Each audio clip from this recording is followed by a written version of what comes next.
Successful athletes are some of the most well-paid people in the world, but that gravy train doesn't last forever. Sometimes even legends try their hand at post-career moves that don't exactly work out. Here are the worst post-retirement careers of famous athletes. Mike Tyson earned hundreds of millions during his boxing career, but the heavyweight champion famously threw away his fortune on jewelry, sex workers, mansions, and cars before ultimately filing for bankruptcy. His expenses also included his extensive pigeon collection, which sparked an unlikely career that spiraled him deeper into debt. Tyson was just a child when he started raising pigeons to escape from his rough Brooklyn upbringing. He's even admitted that the birds got him into fighting in the first place, as a bully killed one of his beloved pets, which sparked a lifelong desire to nurture the fighter within. One guy put a bird in and ran out, so I ran after him. Please give me my bird. Please, can I have my bird? Oh, you want your bird? First smack me. You want this? Post-retirement, Tyson's pigeons brought him peace, and he began competitively racing them. In 2011, his newfound career was documented on the Animal Planet show Taking on Tyson. That year, he told the Los Angeles Times that the sport was just as competitive and intense as boxing. Unfortunately, it isn't cheap either. It's unclear how much Tyson has spent over the course of his pigeon career, but estimates point to tens of thousands of dollars. In 2016, he reportedly bought some Norwegian pigeons for about 15,000 euros, although he doesn't seem to sweat the price tag. As he told the New York Times, "Make a pigeon your friend and you'll never be lonely."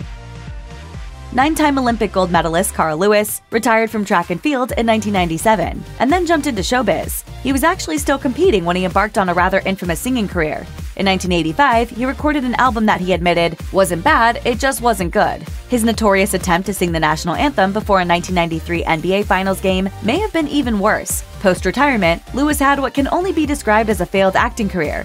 If he weren't already a famous athlete, he'd probably still be waiting tables looking for his next gig. His highlights included a part in 2003's Alien Hunter, which doesn't even have enough reviews to warrant a rating on Rotten Tomatoes. Then there was 2007's Tournament of Dreams, which doesn't have any critic reviews on Rotten Tomatoes, but somehow has a 100% audience score. Lewis then tried to pull an Arnold Schwarzenegger and parlay his public notoriety into a political career. He ran for the state senate in New Jersey, but was forced to withdraw because he didn't meet the residency requirements, having spent more time in California than the Garden State. Lewis reportedly told the Houston newspaper that he only ran because he was, quote, bored. You truly can't win them all. Since retiring from the NBA in 2000, Dennis Rodman has taken on a rather unique political career. It all began when the former Chicago Bull struck up an unlikely friendship with North Korean dictator Kim Jong-un. He first flew to the country in 2013 to meet the dear leader, who's reportedly a big fan of the '90 Bulls team. Following the trip, Rodman claimed that Kim was his friend for life, while refusing to accept the title of diplomat, though he did change his tune when the Trump administration came to power.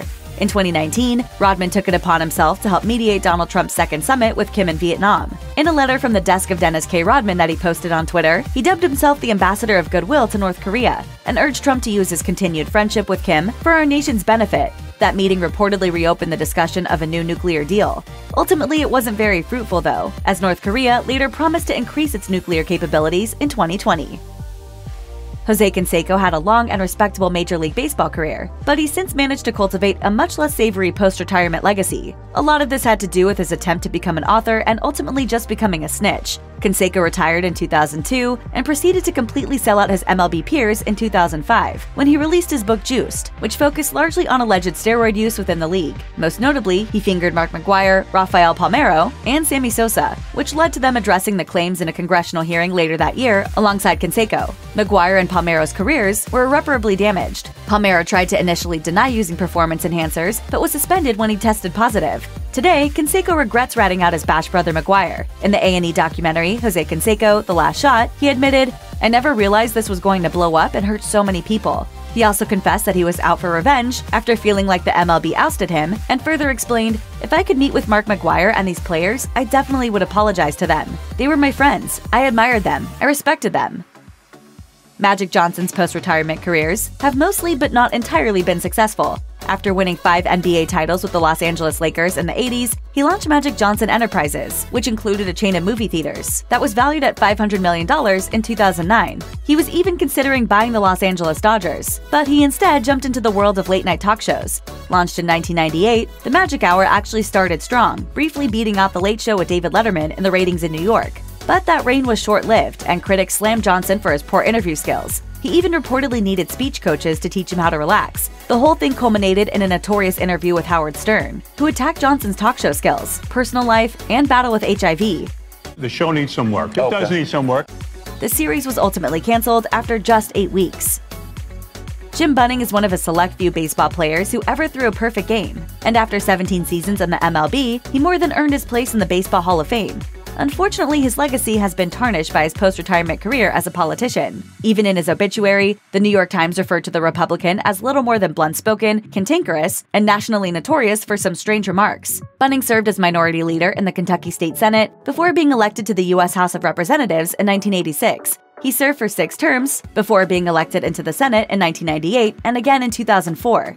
To this day, he's the only Baseball Hall of Famer to serve in Congress, but he's better known for his outbursts than for his actual politics. In 2004, he had to issue a public apology after likening his Democratic opponent to one of Saddam Hussein's sons. He was so volatile throughout his career that in 2006, Time listed him as one of America's worst senators.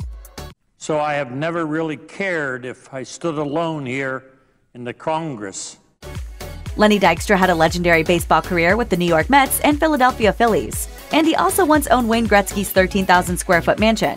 But the mighty fall when they make poor financial decisions. He lost his $15 million home after declaring bankruptcy, and left it in such a state of disrepair that it was nearly deemed a biological hazard because raw sewage was seeping from the main drain line. So how did things get so bad? As it turns out, Dykstra's business, the Players Club, was a colossal failure. He attempted to wrap a magazine, charter jet service, and brokerage/investment service into one business that was aimed exclusively at professional athletes. But that's not a huge demographic, and the whole thing imploded because of cash flow problems. Dykstra would eventually owe a considerable amount of back rent on the company's office. The internet and telephone got shut off, and he was also slapped with about a dozen lawsuits. The magazine lasted just 3 issues, and Dykstra subsequently spent 2 years in prison for bankruptcy fraud.